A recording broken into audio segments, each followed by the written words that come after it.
Hello. I don't know why I'm doing this. I just feel like reading one of my favourite children's stories that I used to read to children when I visited schools. And I thought I'd read it to you. So if you want to kick back a little bit and have a listen with Baz and Ori, I thought it'd be quite fun. So here we go. So I'm going to read you Fantastic Mr. Fox by Roald Dahl. Down in the valley there were 3 farms. The owners of these farms had done well. They were rich men. They were also nasty men. All 3 of them were about as nasty and mean as any men you could meet. Their names were Farmer Boggis, Farmer Bunce and Farmer Bean.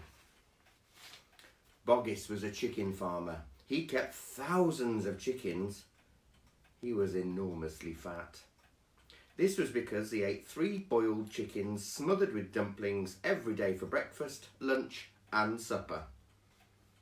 Bunce was a duck and goose farmer. He kept thousands of ducks and geese. He was a kind of pot-bellied dwarf.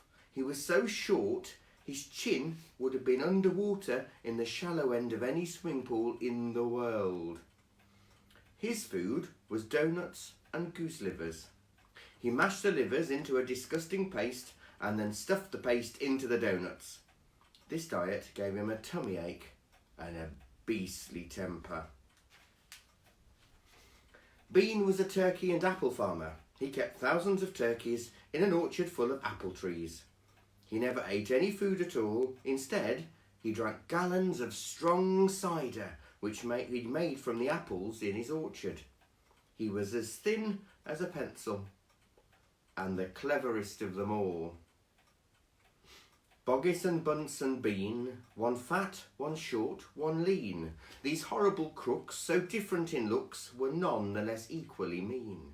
This is what the children used to sing when they saw them round and about. Now, on the hill above the valley there was a wood. In the wood there was a huge tree. Under the tree there was a hole. In the hole lived Mr. Fox and Mrs. Fox and their 4 small foxes. Every evening, as soon as it got dark, Mr. Fox would say to Mrs. Fox, "Oh, well, my darling, what shall it be this time? A plump chicken from Boggis, a duck or a goose from Bunce, or a nice turkey from Mr. Bean?" And when Mrs. Fox had told him what she wanted, Mr. Fox would creep down into the valley, into the darkness, and help himself in the night. Boggis and Bunce and Bean knew very well what was going on, and it made them wild with rage. They were not men who liked to give anything away. Less still did they like anything to be stolen from them. So every night each of them would take his shotgun and hide in a dark place somewhere on his own farm, hoping to catch the robber. But Mr. Fox was too clever for them. He always approached a farm with the wind blowing in his face, and this meant that if any man were lurking in the shadows ahead, the wind would carry the smell of that man to Mr. Fox's nose from far away. Thus, if Mr. Boggis was hiding behind his chicken house number 1, Mr. Fox would smell him out from 50 yards off and quickly change direction, heading for chicken house number 4 at the end of the farm. "Dang and blast that lousy beast!" cried Boggis. "I'd like to rip his guts out," said Bunce. "He must be killed!" cried Bean. "But how?" cried Boggis. "How on earth can we catch the blighter?" Bean picked his nose delicately with a long finger. "I have a plan," he said. "You've never had a decent plan yet," said Bunce. "Shut up and listen," said Bean. "Tomorrow night we'll all hide just outside the hole where the fox lives. We will wait there till he comes out. Then bang, bang, bang." "Oh, very clever," said Bunce.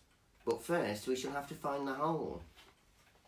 "My dear Bunce, I've already found it," said the crafty Bean. "It's up in the wood on the hill. It's under a huge tree." Well, what will happen next? "Well, my darling," said Mr. Fox, "what shall it be tonight?" "I think we'll have duck tonight," said Mrs. Fox. "Bring us 2 fat ducks, if you please, one for you and me, and one for the children." "Oh, ducks it shall be," said Mr. Fox. "Bunce's best." "Now do be careful," said Mrs. Fox. "My darling," said Mr. Fox, "I can smell those goons a mile away. I can even smell one from the other. Boggis gives off a filthy stink of rotten chicken skins. Bunce reeks of goose livers. And as for Bean, the fumes of apple cider hang around him like poisonous gases." "Yes, but just don't get careless," said Mrs. Fox. "You know they'll be waiting for you, all 3 of them." "Oh, don't you worry about me," said Mr. Fox. "I'll see you later." But Mr. Fox would not have been quite so cocky had he known exactly where the 3 farmers were waiting at that moment. They were just outside the entrance to the hole, each one crouching behind a tree with his gun loaded. And what's more, they'd chosen their positions very carefully, making sure that the wind was not blowing from them towards the fox's hole. In fact, it was blowing in the opposite direction. There was no chance of them being smelled out. Mr. Fox crept up the dark tunnel to the mouth of his hole. He poked his long, handsome face out into the night air and sniffed once. He moved an inch or 2 forward and stopped. He sniffed again. He was always especially careful when coming out from his hole. He inched forward a little more. The front half of his body was now in the open. His black nose twitched from side to side, sniffing around for the sense of danger.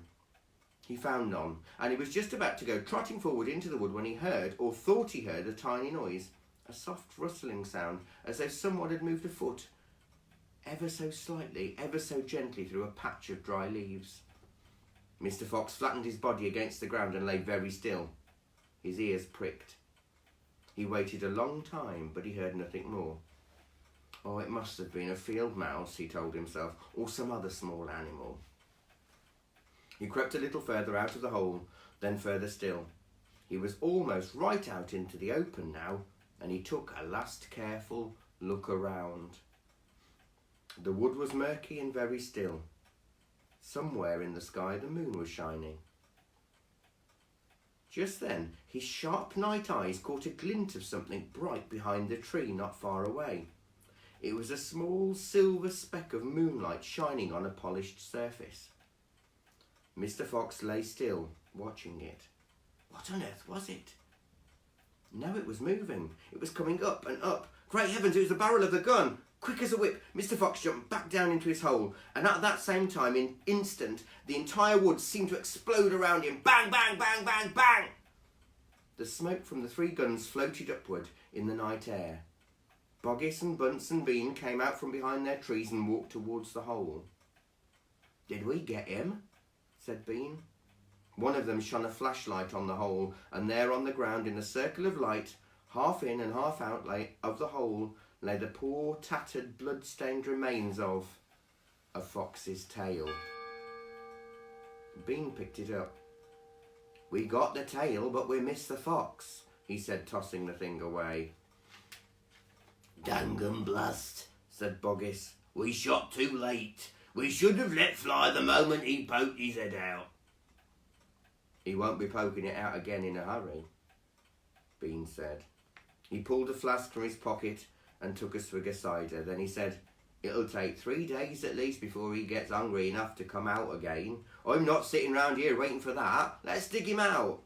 "Ah," said Boggis, "now you're talking sense. We can dig him out in a couple of hours. We know he's there." "I reckon there's a whole family of them down there in that hole," Bunce said. "Then we'll have the lot," said Bean. "Get the shovels." Down the hole, Mrs. Fox was tenderly licking the stump of Mr. Fox's tail to stop the bleeding. It was the finest tail for miles around, she said in between licks. "It hurts," said Mr. Fox.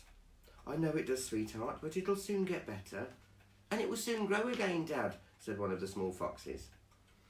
"It will never grow again," said Mr. Fox. "I shall be tailless for the rest of my life." He looked very glum.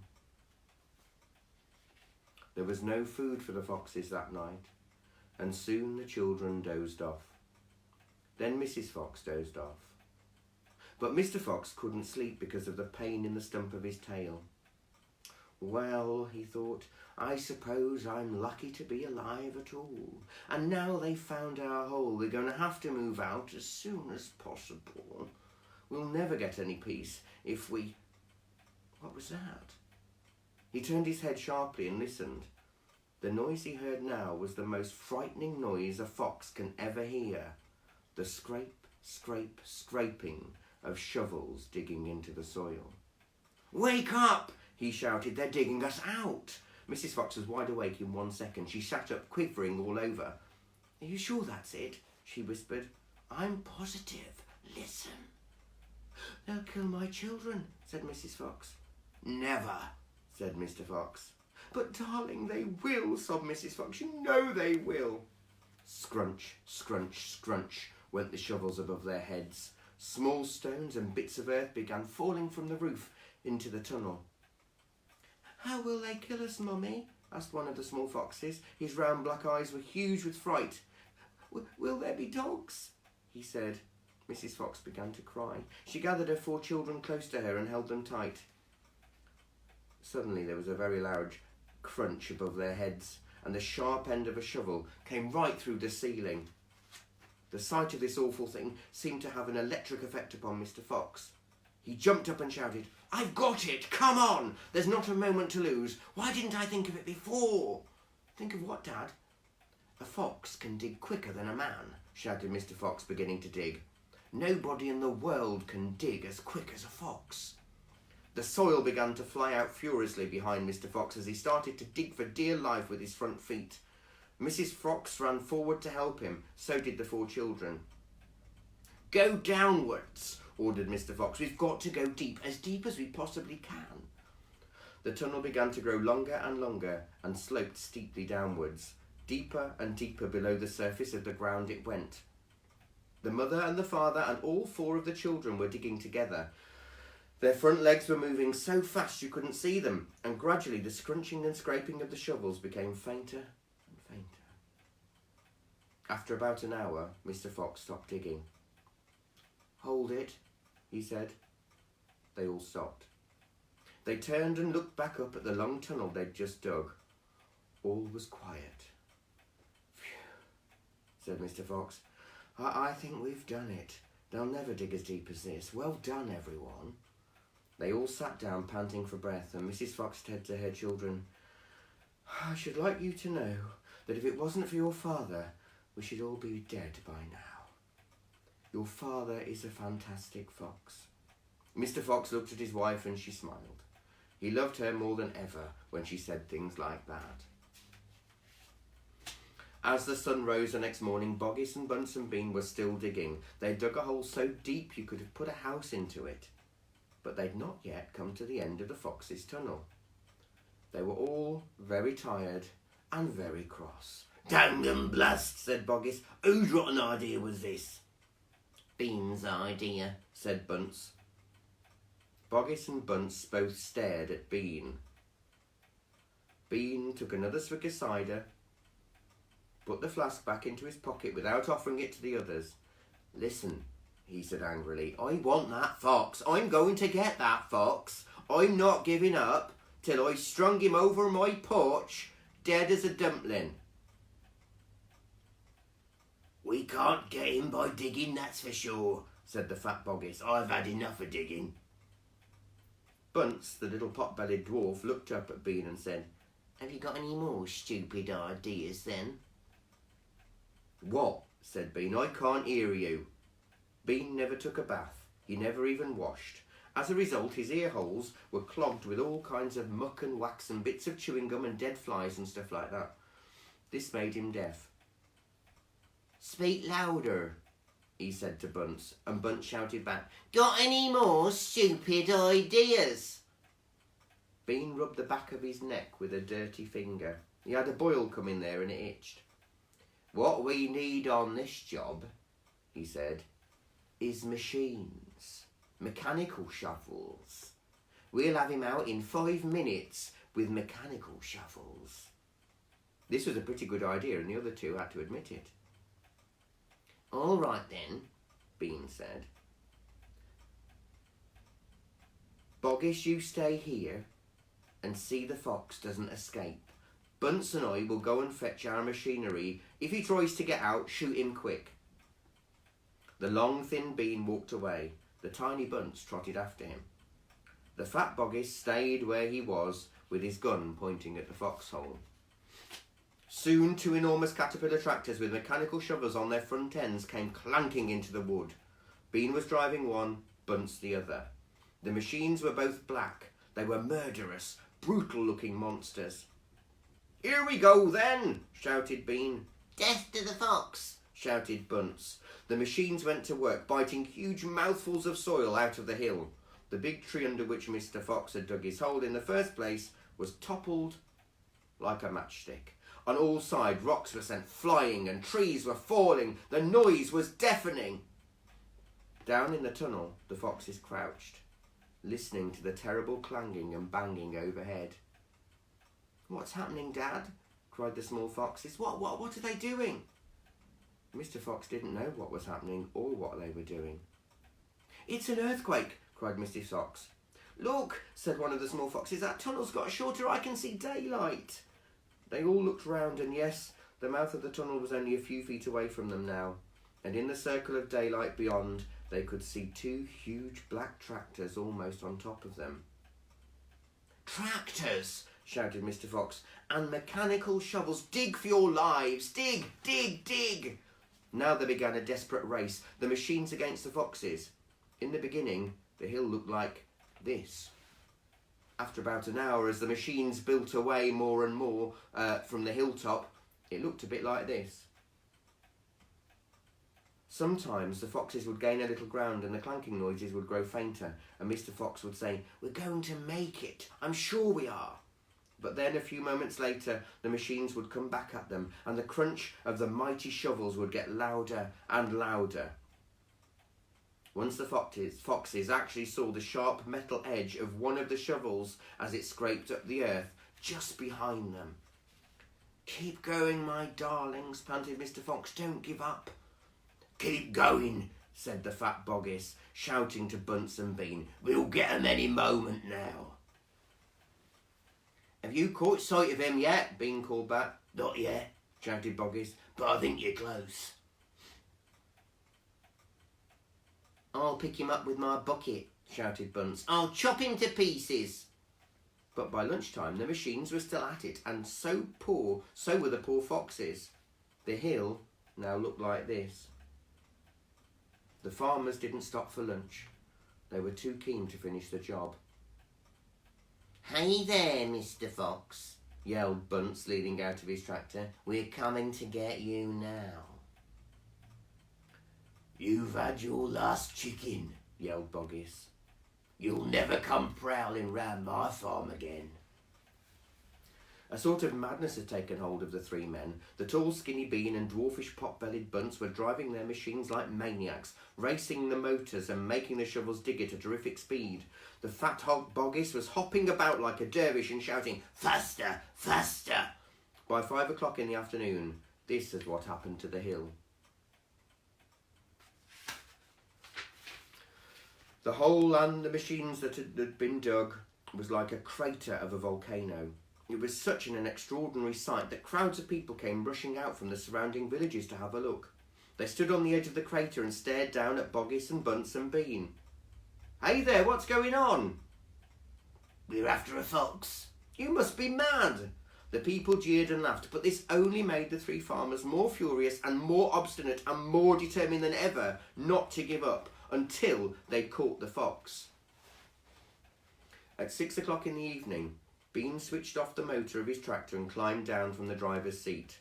Bunce did the same. Both men had had enough. They were tired and stiff from driving tractors all day. They were also hungry. Slowly they walked over to the small fox's hole in the bottom of the huge crater. Bean's face was purple with rage. Bunce was cursing the fox with dirty words that cannot be spoken. Boggis came waddling up. "Dang and bless that filthy, stinking fox," he said. "What the heck do we do now?" "I'll tell you what we don't do," said Bean. "We don't let him go." "We'll never let him go," Bunce declared. "Never, never, never," cried Boggis.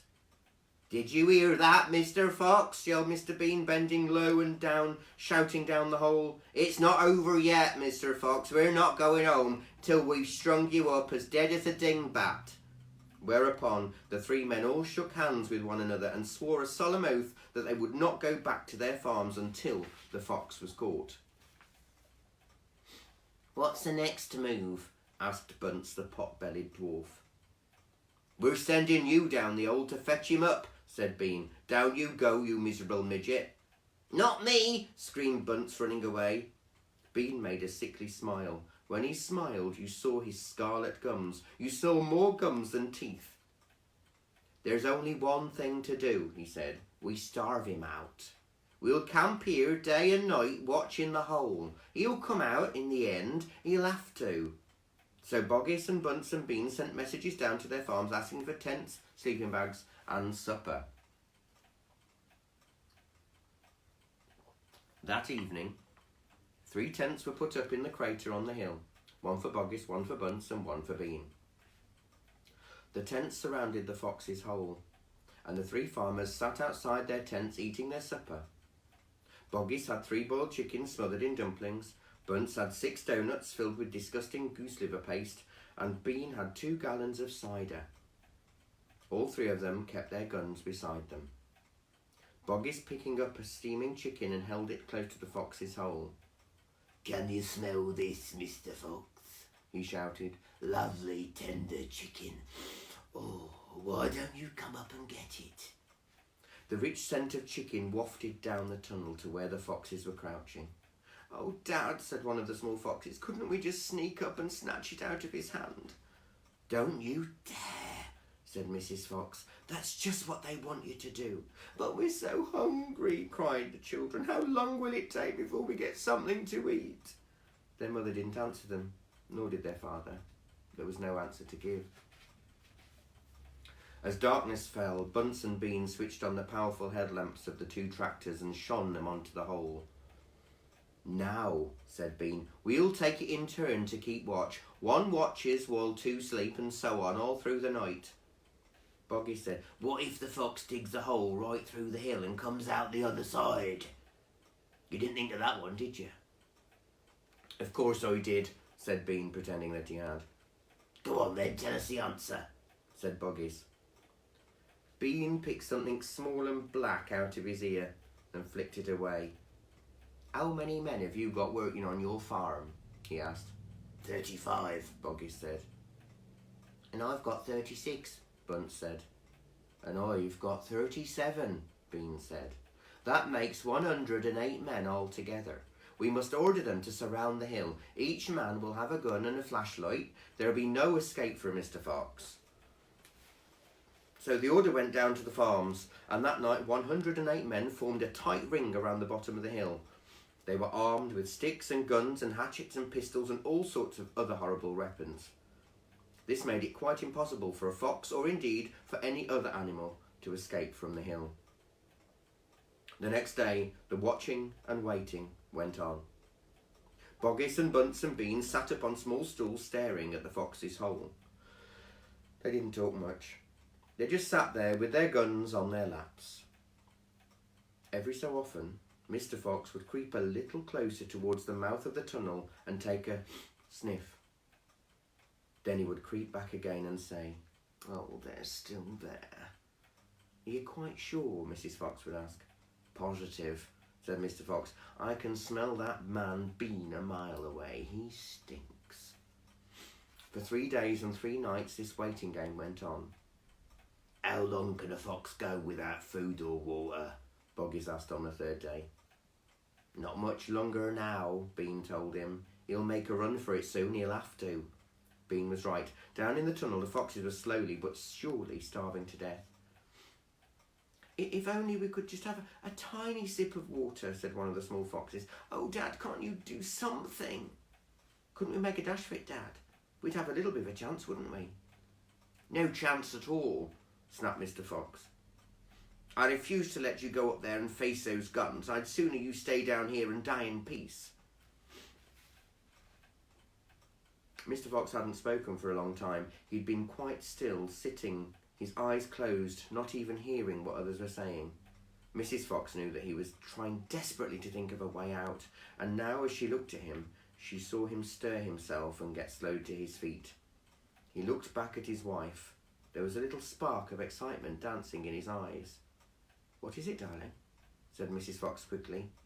"I've just had a bit of an idea," Mr. Fox said carefully. "What?" they cried. "Oh, Dad, what is it?" "Come on," said Mrs. Fox. "Tell us quickly." "Well," said Mr. Fox. Then he stopped and sighed and sadly shook his head. He sat down. "Oh, it's no good. It won't work after all," he said. "Why not, Dad?" "Because it means more digging, and we aren't any of us strong enough for that after 3 days and nights without food." "Yes, we are, Dad," cried the small foxes, jumping up and running to their father. "We can do it. You can see if we can't. So can you." Mr. Fox looked at the 4 small foxes and he smiled.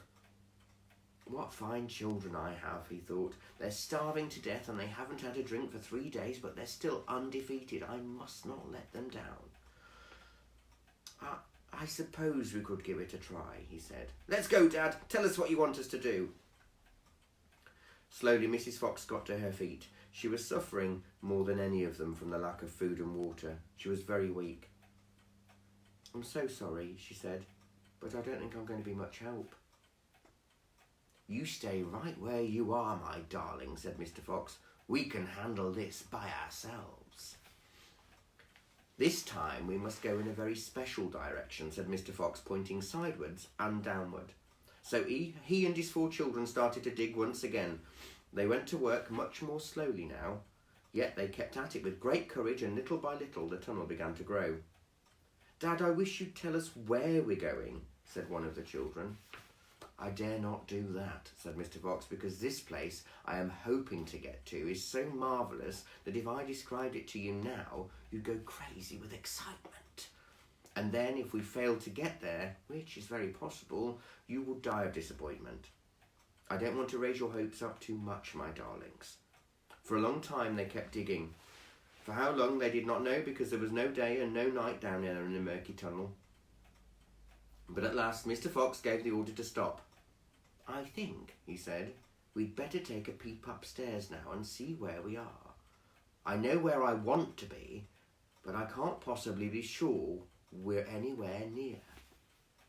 Slowly, wearily, the foxes began the slope up the tunnel towards the surface.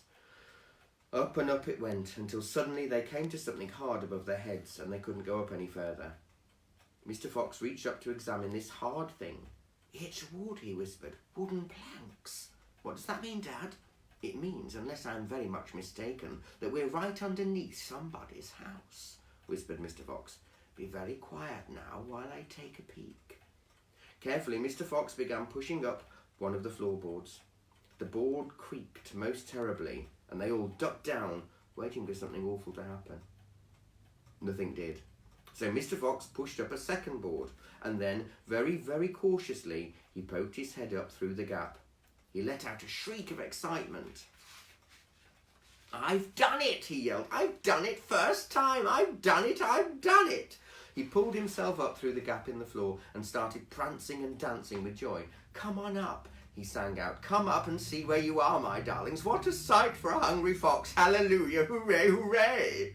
The 4 small foxes scrambled up out of the tunnel, and what a fantastic sight that was now meeting their eyes. They were in a huge shed, and the whole place was teeming with chickens. There were white chickens and brown chickens and black chickens by the 1,000. "Boggish chicken house number 1, cried Mr. Fox. "It's exactly what I was aiming at. I hit slap in the middle first time. Isn't that fantastic? And, if I may say so, rather clever." The small foxes went wild with excitement. They started running around in all directions, chasing the stupid chickens. "Wait," ordered Mr. Fox. "Don't lose your heads. Stand back, calm down. Let's do this properly. First of all, everyone have a drink of water." Good idea. They all ran over to the chicken's drinking trough and lapped up the lovely cool water. Then Mr. Fox chose through the plumpest hens, and with a very clever flick of his jaws, he killed them instantly. Back to the tunnel, he ordered. Come on. No fooling around. The quicker you move, the quicker you shall have something to eat. One after the other, they climbed down through the hole in the floor, and soon they were standing once again in the dark tunnel. Mr. Fox reached up and pulled the floorboards back into place. He did this with great care. He did it so that no one could tell they'd ever been moved. My son, he said, giving the 3 plump hens to the biggest of his 4 small children, run back with these to your mother. Tell her to prepare a feast. Tell her the rest of us will be along in a jiffy as soon as we've made a few other little arrangements. The small fox ran back along the tunnel as fast as he could, carrying the 3 plump hens. He was exploding with joy. Just wait, he kept thinking, just wait till Mummy sees these. He had a long way to run, but he never stopped once on the way, and he came bursting in upon Mrs. Fox. Mummy, he cried, out of breath. Look, Mummy, look, wake up and see what I've brought you. Mrs. Fox, who was weaker than ever now from the lack of food, opened one eye and looked at the hens. I'm dreaming, she murmured, and closed the eye again. You're not dreaming, Mummy. They're real chickens. We're saved. We're not going to starve. Mrs. Fox opened both eyes and sat up quickly. But my dear child, she cried, where on earth? Boggins's chicken house, number 1, spluttered the small fox. We tunnelled right up under the floor, and you've never seen so many big fat hens in all your life. And Dad said to prepare a feast. They'll be back soon. The sight of the food seemed to give new strength to Mrs. Fox. A feast it shall be, she said, standing up. Oh, what a fantastic fox your father is. Hurry up, child, and start plucking those chickens. Far away down in the tunnel, the fantastic Mr. Fox was saying, now for the next bit, my darlings. This one will be an easy as pie, and all we have to do is dig another hole, a little tunnel from here to there. To where, Dad? Don't ask any questions, just start digging. Mr. Fox and the 3 remaining small foxes dug fast and straight. They were all too excited now to feel tired or hungry. They knew they were going to have a whacking great feast before long, and the fact that it was none other than Boggis's chickens they were going to eat made them churgle with laughter every time they thought of it.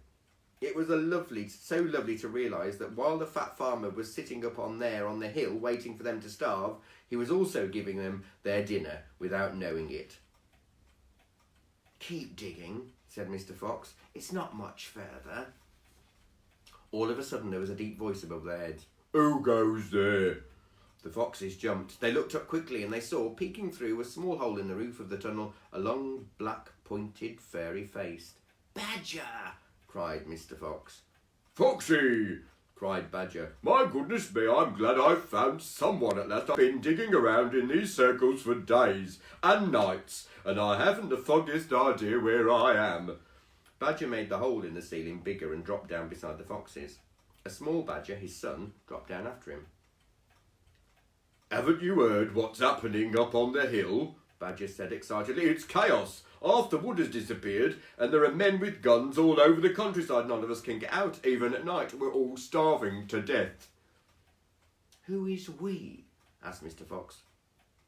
All us diggers. That's me and Mole and Rabbit, and all our wives and children. Even Weasel, who can usually sneak out of the tightest spots, is right now hiding down my hole with Mrs. Weasel and 6 kids.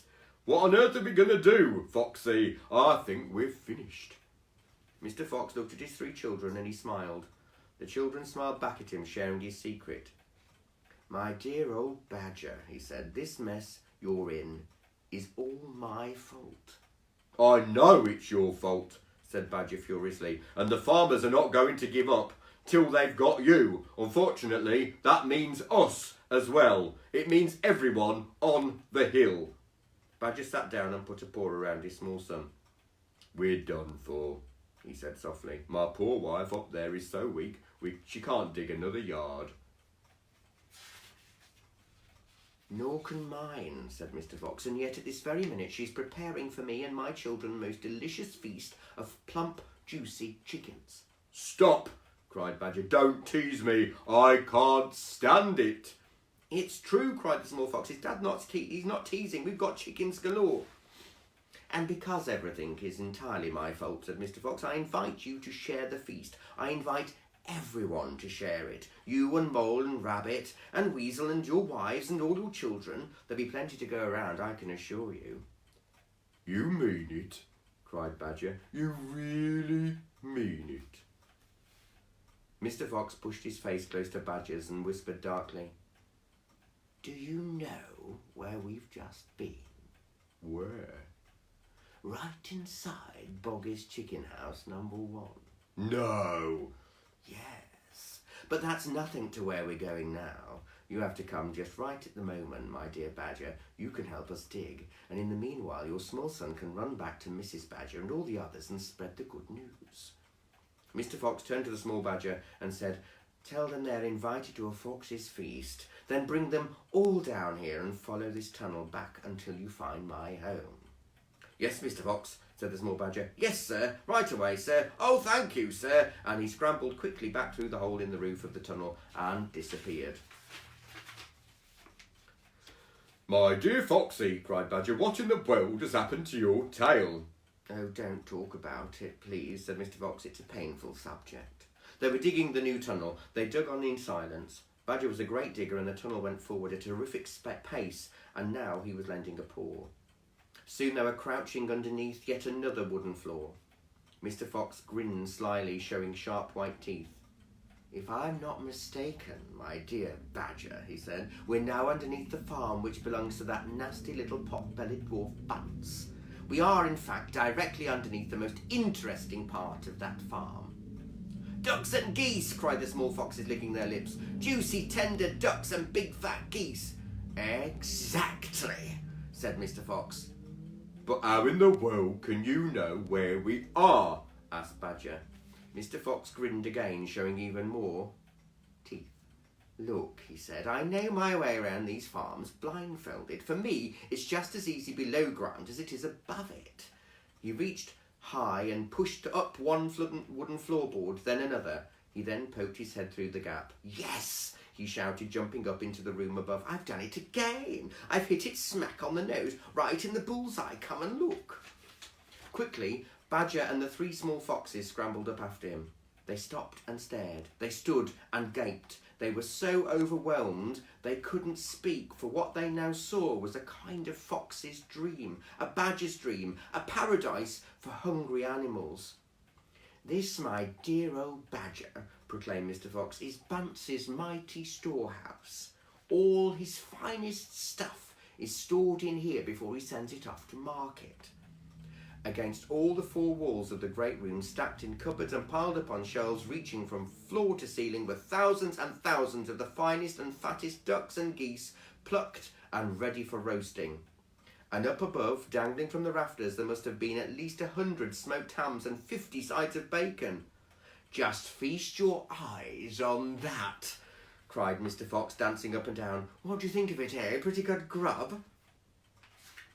Suddenly, as though springs had been released in their legs, the 3 small, hungry foxes and the ravenously hungry Badger sprang forward to grab the luscious food. Stop, ordered Mr. Fox. This is my party, so I shall do the choosing. The others fell back, licking their chops. Mr. Fox began prowling around the storehouse, examining the glorious display with an expert eye. The thread of saliva slid down one side of his jaw and hung suspended mid-air, then snapped. We mustn't overdo it, he said. We mustn't give the game away, mustn't let them know what we've been up to. We must be neat and tidy and take just a few of the choicest morsels. So to start, we shall have 4 plump young ducks. He took them from the shelf. Oh, how lovely and fat they are. No wonder Bunce gets a special price for them in market. All right, Badger, lend me a hand to get them down. You children can help as well. There we go. Goodness me, look how your mouths are watering. And now I think we'd better have a few geese. 3 will be quite enough. We'll take the biggest. Oh my, you'll never see finer geese than these in king's kitchens. Gently does it. That's the way. And what about a couple of nice smoked hams? I adore smoked ham, don't you, Badger? Fetch me that step ladder, will you please? Mr. Fox climbed up the ladder and handed down 3 magnificent hams. Oh, and do you like bacon, Badger? Oh, I'm mad about bacon, cried Badger, dancing with excitement. Let's have a side of bacon, that big one up there. And carrots, Dad, said the smallest of the three small foxes. We must take some of those carrots. Don't be a twerp, said Mr. Fox. You know we never eat things like that. It's not for us, Dad, it's for the rabbits. They only eat vegetables. My goodness, you're right, cried Mr. Fox. What a thoughtful little fellow you are. Take 10 bunches of carrots. Soon all this lovely loot was lying in a neat heap upon the floor. The small foxes crouched close, their noses twitching and their eyes shining like stars. And now, said Mr. Fox, we shall have to borrow from our friend Bunce 2 of those useful push-carts over in the corner. He and Badger fetched the push-carts, and the ducks and the geese and the hams and the bacon were loaded onto them. Quickly, the push-carts were lowered through the hole in the floor. The animals slid down after them.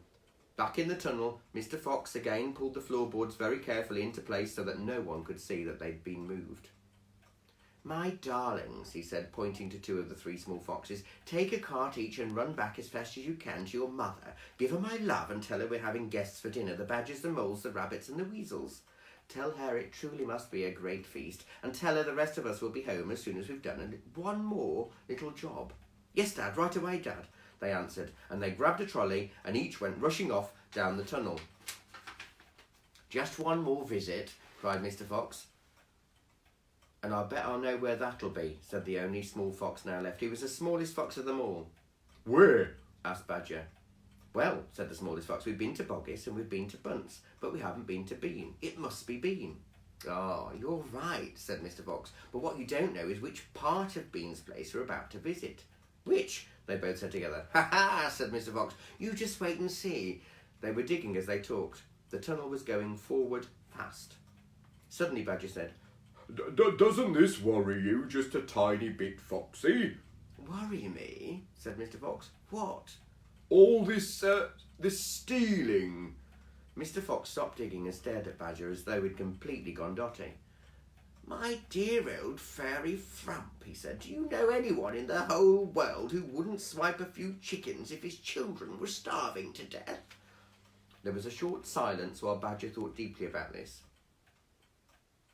You're far too respectable, said Mr. Fox. There's nothing wrong with being respectable, but we're hungry. There's nothing wrong with being respectable, Badger said. Look, said Mr. Fox, Boggis and Bunce and Bean are out to kill us. You realise that, I hope. I do, Foxy, I do indeed, said the gentle Badger. But we're not going to stoop to their level. We don't want to kill them. I should hope not, indeed, said Badger. We wouldn't dream of it, said Mr. Fox. We shall simply take a little food here and there to keep us and our families alive, right? I suppose we'll have to, said Badger. If they want to be horrible, let them, said Mr. Fox. We down here are decent, peace-loving people. Badger laid his head on one side and smiled at Mr. Fox. Foxy, he said, I love you. Thank you, said Mr. Fox. And now let's get on with the digging, shall we? 5 minutes later, Badger's front paws hit against something flat and hard. What on earth is this? He said. It looks like a solid stone wall. He and Mr. Fox scraped away the soil. It was a stone wall. Well, it was built of bricks, not stone. The wall was right in front of them, blocking their way. Now, who in the world would build a wall under the ground? Asked Badger. Very simple, said Mr. Fox. It's a wall of an underground room, and if I'm not mistaken, it's exactly what I'm looking for. Mr. Fox examined the wall carefully. He saw the cement between the bricks was old and crumbly, so he loosened a brick without much trouble and pulled it away. Suddenly, out from the hole where the brick had been, there popped a small, sharp face with whiskers. Go away, it snapped. You can't come in here, it's private. Good Lord, said Badger, it's Rat. You saucy beast, said Mr. Fox. I should have guessed where we'd find you down here somewhere. Go away, shrieked the Rat. Go on, beat it. This is my private pitch. Oh, shut up, said Mr. Fox. I will not shut up, shrieked the Rat. This is my place. I got here first. Mr. Fox gave a brilliant smile, flashing his white teeth. My dear Rat, he said softly, I am hungry. And if you don't hop it quickly, I shall eat you up in one gulp. That did it. The Rat popped back fast out of sight. Mr. Fox laughed and began pulling more bricks out of the hole.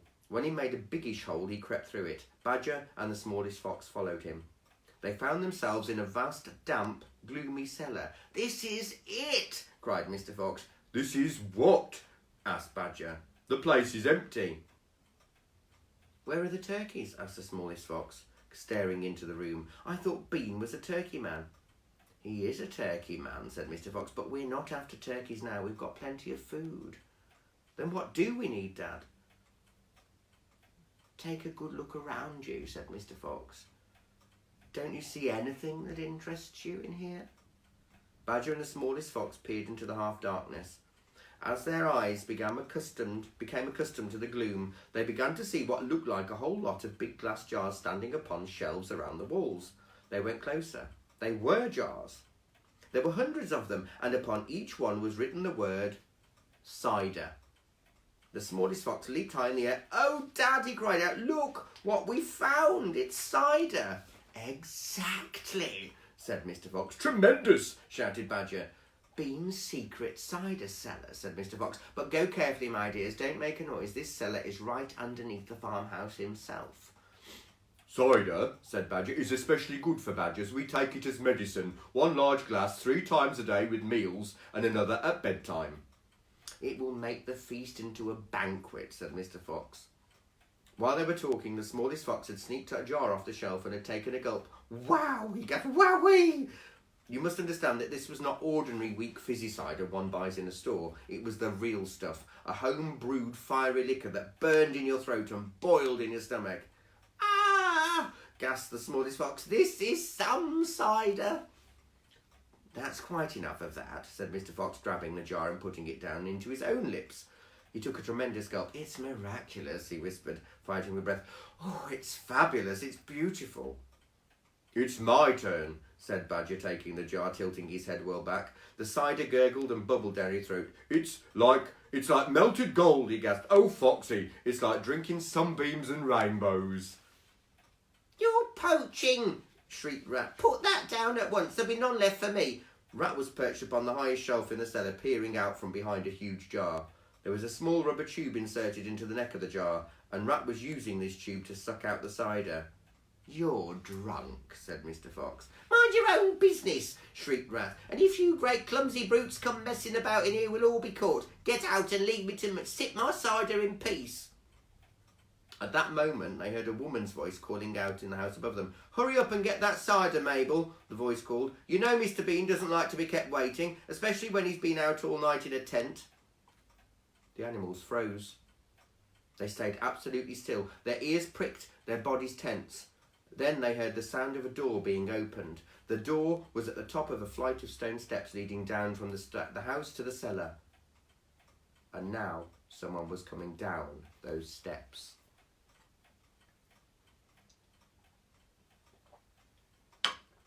"Quick!" said Mr. Fox. "Hide!"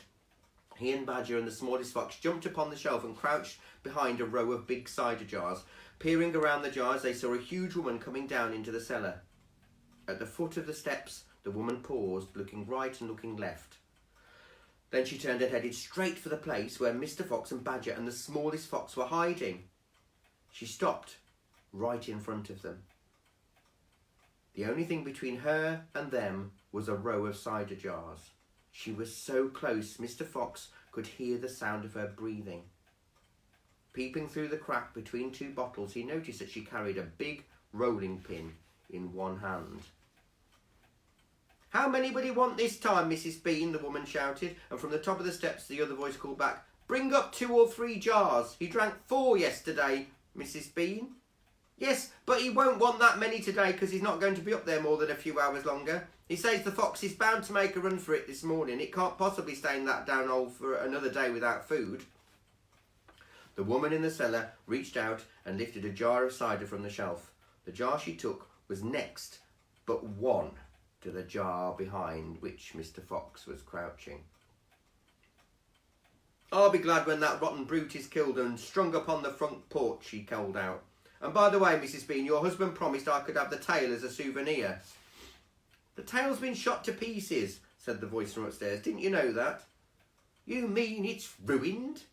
"Of course it's ruined. They shot the tail but missed the fox." "Oh, heck," said the big woman. I did so want that tail. You can have the head instead, Mabel. You can get it stuffed and hang it on your bedroom wall. Hurry up with that cider. Yes, ma'am, I'm coming, said the big woman, and she took a second jar from the shelf. If she takes one more, she'll see us, thought Mr. Fox. He could feel the smallest fox's body pressing tightly against his own, quivering with excitement. Will 2 be enough, Mrs. Bean, or shall I take 3? My goodness, Mabel, I don't care as long as you get a move on. Then 2 it is, said the huge woman, speaking to herself now. He drinks too much anyway. Carrying a jar in each hand with the rolling pin tucked under one arm, she walked away across the cellar. At the foot of the steps she paused and looked around, sniffing the air. There's rats down here again, Mrs. Bean. I can smell 'em. Then poison them, woman, poison them. You know where the poison's kept. Yes, ma'am, said Mabel. She climbed slowly out of sight up the steps. The door slammed. Quick, said Mr. Fox. Grab a jar each and run for it. Rat stood on his high shelf and shrieked. What did I tell you? You nearly got nabbed, didn't you? You nearly gave the game away. You kept out of here from now on. You keep out of here. I don't want you around. This is my place. You, said Mr. Fox, are going to be poisoned. Poppycock, said Rat. I sit up here and watch her putting the stuff down. She'll never get me. Mr. Fox and Badger and the smallest fox ran across the cellar, clutching a gallon jar each. Goodbye, Rat, they called out as they disappeared through the hole in the wall. Thanks for the lovely cider. Thieves, shrieked Rat. Robbers, bandits, burglars. Back in the tunnel, they paused so that Mr. Fox could brick up the hole in the wall. He was humming to himself as he put the bricks in place. I can still taste that glorious cider, he said. What an impudent fellow Rat is. He has bad manners, Badger said. All rats have bad manners. I've never met a polite rat yet. And he drinks too much, said Mr. Fox, putting the last brick in place. There we are, now home to feast. They grabbed their jars of cider and off they went.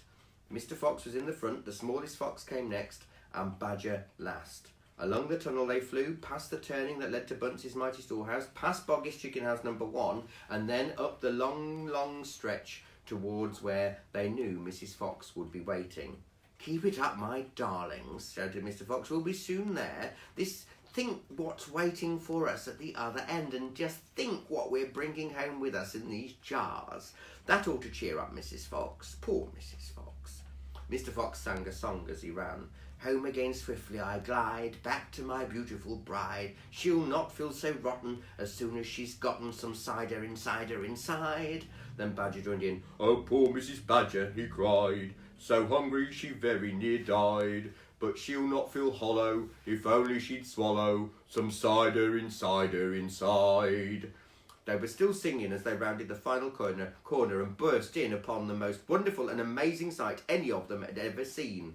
The feast was just beginning. A large dining room had been hollowed out of the earth, and in the middle of it, seated around a table, a huge table, were no less than 29 animals. They were Mrs. Fox and 3 small foxes, Mrs. Badger and 3 small badgers, Mr. Mole and Mrs. Mole and 4 small moles, Rabbit and Mrs. Rabbit and 5 small rabbits, Weasel and Mrs. Weasel and 6 small weasels. The table was covered with chickens and ducks and geese and hams and bacon, and everyone was tucking in to the lovely food. My darling, cried Mrs. Fox, jumping up and hugging Mr. Fox. We couldn't wait. Please forgive us. Then she hugged the smallest fox of all, and Mrs. Badger hugged Badger, and everyone hugged everyone else. Amid shouts of joy, the great jars of cider were placed upon the table, and Mr. Fox and Badger and the smallest fox sat down with the others. You must remember, no one had eaten a thing for several days. They were ravenous. There was only the sound of crunching and chewing as the animals attacked the succulent food. At last, Badger stood up. He raised his glass of cider and called out, A toast! I want you all to stand and drink a toast to our dear friend who has saved our lives this day, Mr. Fox. To Mr. Fox, they all shouted, standing up and raising their glasses. To Mr. Fox, long may he live. Then Mrs. Fox got shyly to her feet and said, I don't want to make a speech. I just want to say one thing, and it is this. My husband is a fantastic fox. Everyone clapped and cheered. Then Mr. Fox himself stood up. This delicious meal, he began. Then he stopped. In the silence that followed, he let fly a tremendous belch. There was laughter and more clapping. "This delicious meal, my friends," he went on, "is by courtesy of Messrs. Boggis, Bunce and Bean." More cheering and laughter. "And I hope you've enjoyed it as much as I have." He let fly another colossal belch. "Better out than in," said Badger. "Thank you," said Mr. Fox, grinning hugely. "But now, my friends, let's be serious. Let us think of tomorrow and the next day and the days after that. If we go out, we'll be killed, right?" "Right," they shouted. "We'll be shot before we've gone a yard," said one. "Exactly," said Mr. Fox. "But who wants to go out anyway? Let me ask you that. We're all diggers, every one of us. We hate the outside. The outside is full of enemies. We only go out because we have to get food for our families. But now, my friends, we have entirely a new setup. We have a safe tunnel leading to 3 of the finest stores in the world." "We do indeed," said Badger. "I've seen 'em." "And you know what this means?" said Mr. Fox. "It means that none of us ever need to go outside ever again in the open." There was a buzz of excitement around the table. "I therefore invite you all," Mr. Fox went on, "to stay here with me forever." "Forever!" they cried. "My goodness, how marvellous!" And Rabbit said, "Mrs. Rabbit, my dear, just think, we're never going to be shot at again in our lives." "We will make," said Mr. Fox, "a little underground village with streets and houses on each side, separate houses for badgers and moles and rabbits and weasels and foxes. And every day I'll go shopping for you all, and every day we eat like kings." The cheering that followed this speech went on for many minutes. Outside the fox's hole, Boggis and Bunce and Bean sat beside their tents with their guns on their laps. It was beginning to rain. Water was trickling down the necks of the 3 men and into their shoes. "He won't stay there much longer now," Boggis said. "The brute must be famished," Bunce said. "That's right," said Bean. "He'll be making a dash for it any moment. Keep your guns handy." They sat there by the hole waiting for the fox to come out. And so far as I know, they're still waiting. Well, I hope you enjoyed that. I enjoyed reading it. Thank you. Enjoy your rest of your day.